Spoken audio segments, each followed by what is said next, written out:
Hello everyone. Today we're gonna see how to optimize LinkedIn profile.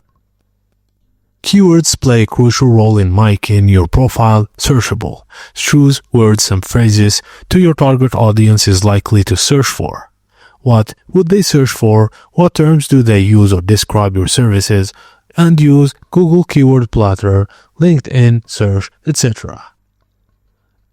Headline, your job title, about section, tell your story with your relevant keywords, experience, describe your past roles and skills, skills section, add relevant skills that match your expertise, and use industry-specific hashtags.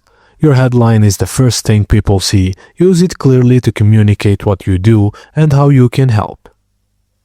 Tell your story, who you are, what you do, and what value you bring. Incorporate keywords naturally for better searchability and invite people to connect or visit website.